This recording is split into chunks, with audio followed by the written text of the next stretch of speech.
Yahweh our Elohim has a dinner party scheduled. We're invited. Now, what do we wear? Hi, the Spirit Fellow's with Tim and Torah. Day number 2, the Torah portion, Emor. And if you hear thunder in the background, we're having a bit of a thunderstorm while I'm recording today. Question is, what do we wear? It would seem in Leviticus, Vayikra, chapter 22, verse 1 and 2, which read, Yahweh spoke to Moshe, saying, Speak to Aaron and his sons that they separate themselves from the set-apart offerings of the children of Israel, and that they do not profane my set-apart name in which they set apart to me. I am Yahweh.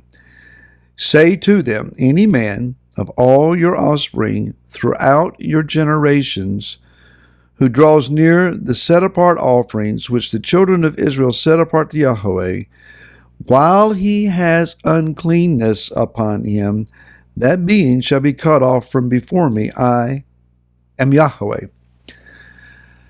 What follows in the remainder of this chapter, in large part, are the various classes or types of uncleanness that someone may encounter that would defile him, ritually speaking. This, again, is not about a sin issue. This is about ritual defilement, and that they are to not partake of the food that the priest has brought home from the altar.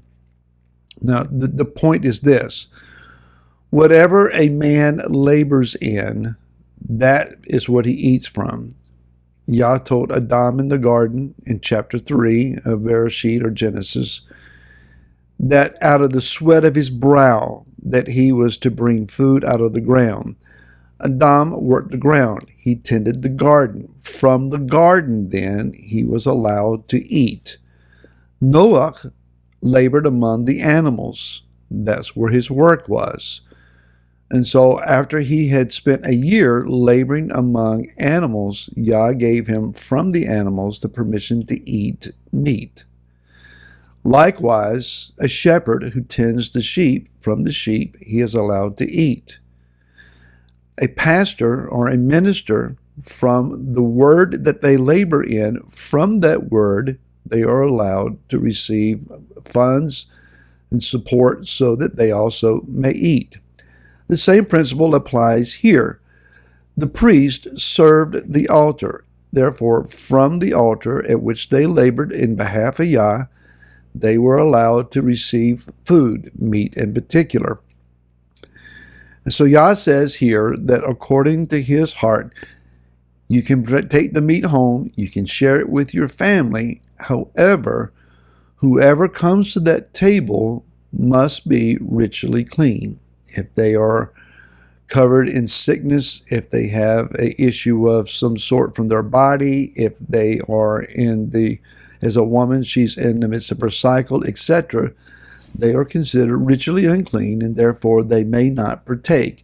If they do, then the offering that the meat came from is disallowed. So, let's put it into a parable form, if you will. Let's say that in the middle of a hot summer, you invite me to come to your home for dinner. En route to come into your place, to your home, I allow time for a round of golf. It's hot. I'm playing golf. It's outside. I'm hot. I'm sweaty. My clothes are stained with sweat. The hat that I normally wear, or a hat I usually wear playing golf, causes my hair to be all misshaped and out of sorts. And instead of stopping at a hotel or somewhere and taking a shower and changing my clothes, I just come to the table. My clothes are stained. They smell of sweat. My body's not clean. My head's all messed up. You would not appreciate my presentation coming to your dinner table. The way that I appear at your table reflects the honor that I give to your table. If I esteem you, if I honor you and I honor your table, then I will come to your table in an appropriate and presentable form. To not do so dishonors you and the table you have set before me. Therefore, the same principle applies to Yah's table.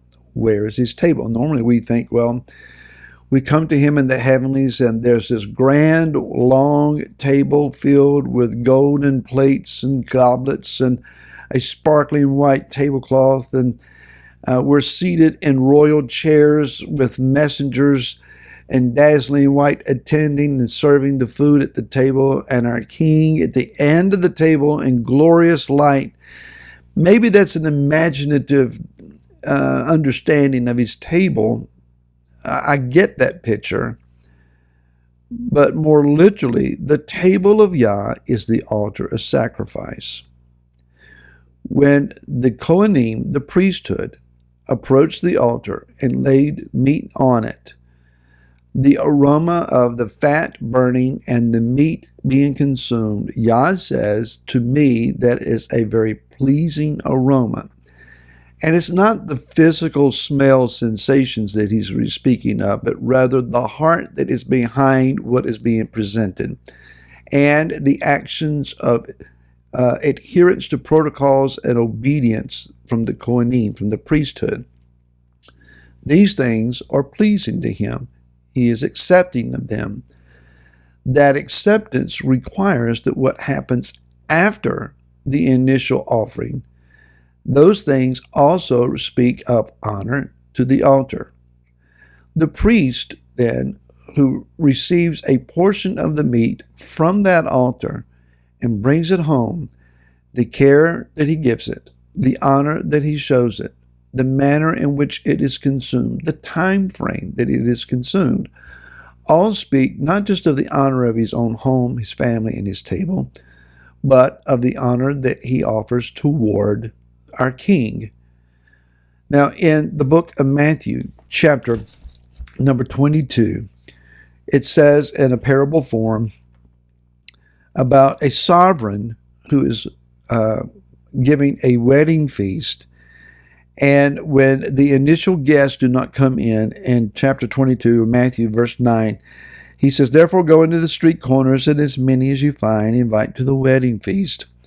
Those servants went out into the street corners and gathered all that they found, both wicked and good, and the wedding hall was filled with guests.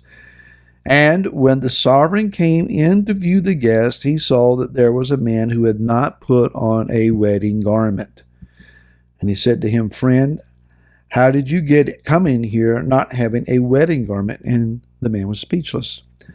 Then the sovereign said to the servants, "Bind him hand and foot, take him away, throw him out into the outer darkness. There shall be weeping and gnashing of teeth, for many are called, but few are chosen." Now, among various translations and interpretations of this parable, I'll offer to you one possible way of looking at this. This is not to exclude any other vantage point. This is just my personal perspective at this moment. That the wedding garment that the man should have had on was his priestly garments. That this is referencing the altar of Yah, which is his table. We come to a table of mercy. And so this table of mercy is where Yah covers and atones our sins. He allows us a means to be elevated and to ascend to him. There he receives our thanksgiving and our praise and our offerings of peace offerings. There he receives our meal offerings. There he accepts our attempts to be reconciled with our brother, the asham, or the trespass offerings, and the katat, the sin offerings that we offer. All of these things speak of honoring him. We recognize I failed in some way, or I want to be drawn close to you by some means. So therefore, I come to your table to dine with you and to relate with you. That requires priestly garments. Not that we're all Kohanim or priest, but rather that we understand my garments betray or reveal my nature and my being, my heart. And so I put on my best, my pure heart to come before you. We'll talk more on these things tomorrow. Until then, shalom.